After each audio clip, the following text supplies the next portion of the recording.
अधियत्याय नमः। नमस्ते दोस्तों, मैं हूँ पूनम। मेरे चैनल में सबके स्वागत करती हूँ। पूनम ब्लॉग में कैसे आप सब, मुझे कमेंट में ओम नमः शिवाय ज़रूर बताना है, लिखना है। इस वीडियो में जानेंगे मकर संक्रांति के दिन हमें सूर्य भगवान को पूजा कैसे करें, वो जल में क्या क्या सामान डालें, जल में क्या मंत्र के जाप करना है। इस बहुत सारी जानकारी इस वीडियो में मिलेंगे। तो इससे मेरे वीडियो के चैनल के सब्सक्राइब नहीं किए तो सब्सक्राइब कर दीजिए, लाइक कर दीजिए, अब बेल आइकन के प्रेस कर दीजिएगा ज़रूर से मेरा वीडियो के नोटिफिकेशन सबसे पहले आप सबके पास पहुँचे। मकर संक्रांति के दिन हमें सूर्य भगवान के पूजा करते हैं। उस दिन सूर्य भगवान के पूजा का विशेष ज़्यादा महत्व होता है उस दिन।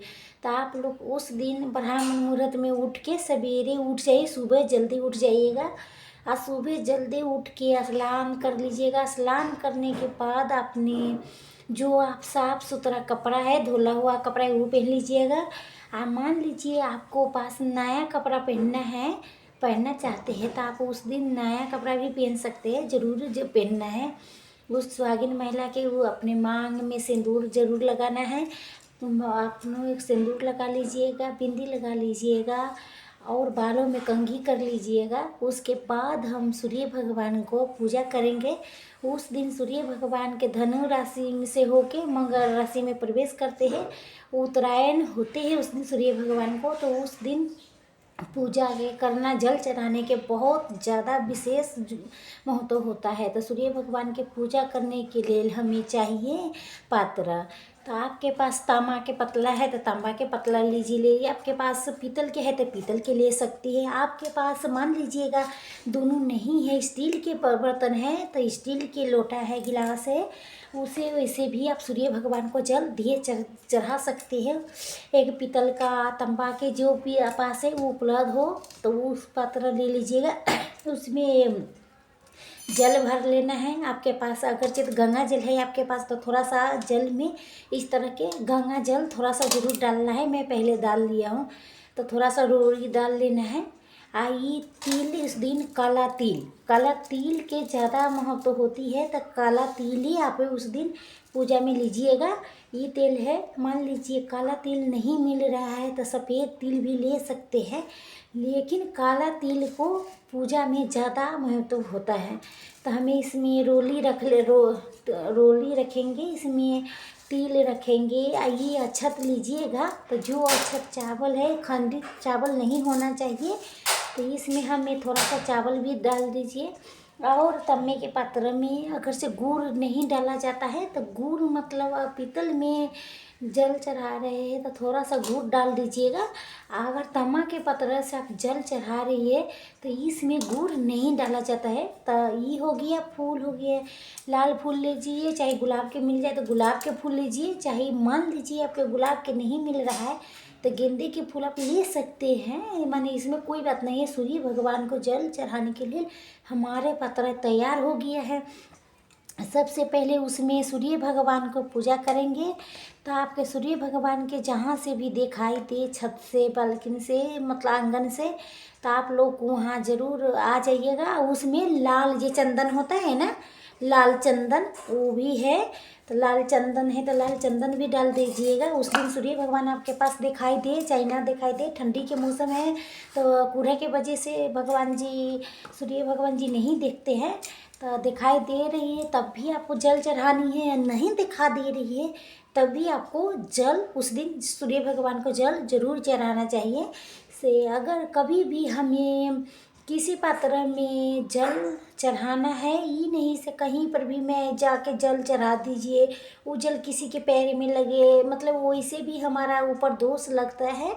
तो आप ऐसे जगह जहाँ जल चढ़ाइए जहाँ पर किसी के पैर न लगे, वहाँ अनजान ना हो। मान लीजिए सुविधा वैसे नहीं है तो कोई पात्र नीचे रख लीजिएगा और उसके बाद ही जल है ना, उसके कहीं भी पेड़ पौधे पर आप डाल सकते हैं जल। मंत्र उपचारण सूर्य भगवान के जल देना है। ओम नमः सूर्याय नमः, ओम नमः सूर्याय नमः, ओम अदित्य नमः, ओम अदित्य न्याय, सूर्य भगवान नमः। तो जो मंत्र आपको जो याद आता है वही मंत्र के आप जाप करना है। सूर्य भगवान को हमें उस दिन जल चढ़ाना है। तो आप लोग ऐसे सूर्य भगवान को जल चढ़ा दीजिएगा ऐसे। और जल चढ़ाने के बाद हमें प्रणाम करके 7 परिक्रमा करनी है। उसके बाद हमें सूर्य भगवान को 7 परिक्रमा करेंगे। तो आप लोग ऐसे जैसे घड़ी की सुई चलती है वैसे, मतलब घड़ी की सुई इधर चलती है ना, तो ये ऐसे परिक्रमा करनी है 7 बेर। 7 करना, 7 ही तो 7 कर सकते हैं परिक्रमा। मान लीजिए 7 परिक्रमा आप नहीं, मतलब संभव नहीं होता है, तो आप कम से कम 3 परिक्रमा भी आप जरूर कर सकती है। बहुत लोगों को चक्कर आने की प्रॉब्लम रहता है, तो 3 भी कर सकती है। 7 कर लीजिए, नहीं हो पा रहा है तो कोई बात नहीं, 3 भी परिक्रमा आप कर सकते हैं। जल चढ़ाने के बाद आप जो जल है तो आप किसी ऐसे पेड़ पौधे में डाल दीजिएगा। ये जल हमें इधर उधर नहीं फेंकना चाहिए, इधर उधर फेंकिएगा इसमें किसी के पैर लगता है तो इससे हमारे दोष लगता है हमारे ऊपर, तो हमें इसमें डाल देंगे। मान लीजिए आपके पास तुलसी के पौधा है तो तुलसी के पौधे में भी सूर्य भगवान का जल है, अब उसमें भी डाल सकते हैं। चाहे फूल उल है तो उसमें जल, सबसे पहले सूर्य भगवान का जल देना है। जल चढ़ाने के बाद हमें तुलसी माता के पूजा करना है, और तुलसी माता के पूजा करने के बाद हमें पूजा मंदिर में जितने देवी देवता है भगवान है उनके पूजा कीजिएगा। और उस दिन आप भोग जरूर लगाइएगा। उस दिन दही चूड़ा होते हैं, चीनी होते हैं, गुड़ भी ले सकते हैं चीनी के जगह पर, जो तिल बनाए हैं तो वो भी ले लीजिएगा। लेकिन उस दिन हमें भगवान को भोग जरूर लगाना है। भोग लगाने के बाद जितने सदस्य घर में है उस दिन गरम दही चूड़ा खाएंगे। माने हमारे उधर दही चूड़ा शाम को खाते हैं और सवेर में खिचड़ी बनते हैं, तो खिचड़ी के भोग हम सब लगाएंगे। और मकर संक्रांति इस टाइम 15 जनवरी के दिन गुरुवार के है, उस दिन आप पीला रंग के वस्त्र जरूर पहनिएगा। चाहे पीला रंग की साड़ी हो गई, चाहे पीला रंग के सूट हो गई, चाहे पीला कोटिए हो गई, तो पीला कपड़ा पहनना बहुत मतलब ज़रूरी है। भगवान के पूजा कर लीजिएगा। उसके बाद आप दान जरूर करना चाहिए। मकर संक्रांति के दिन स्नान दान 2 चीज़ विशेष महत्व होता है, तो आप ब्रह्म मुहूर्त में उठ के स्नान कर लीजिएगा। दान करना है। व्रत मतलब सवेरे 5 बजे से पहले उस समय तो उठ जाएगी, इतना में तो 6 बजे से पहले भी आप नहा धो कर सकती कर लीजिए। ज़्यादा लेट तक ले स्नान करना वो अच्छा नहीं होता है, तो उस दिन स्नान का नियम ज़्यादा है, बहुत मिस है। तो ब्रह्म मुहूर्त में उठ के स्नान कर लीजिएगा। और ना सूर्य देव से पहले उठना है, नहा धो कर लेना है। नहा धोने करने के बाद आप इस दिन दान जरूर कीजिएगा। दान में हो गई जो कुछ आपके क्षमता है, मैंने सकते है उसी दान कीजिए। इस दिन खिचड़ी के दान किए जाते हैं, कहीं पर तिल दान किया जाता है, कहीं खिचड़ी में अरवा चावल, उड़द के दाल, नमक, पैसे और साथ में तिल, गुड़, चूड़ा, दही, चीनी, जो कुछ आपके दान करना चाहते हैं। तो गर्म वस्त्र के दान करना चाहते हैं तो गर्म वस्त्र दान कीजिए, वो में कर सकते हैं। और सब्जी में आप जो सीजन सब्जी में चल रहा है, खिचड़ी में जो जितना सामान पड़ता है, आलू, गोभी, मटर, ये सब दान आप कर सकते हैं। अब उस दिन ब्राह्मण के अपने घर में बुला के खिलाना चाहते हैं तो सबसे पहले ब्राह्मण के बुला के अपना घर में भोजन करा दिए। उसके बाद आप भोजन कीजिएगा। उसके बाद अगर सिर्फ आपके पास आसपास ब्राह्मण नहीं है, नहीं आती है, तो सीधे ही निकाल के रख दीजिएगा।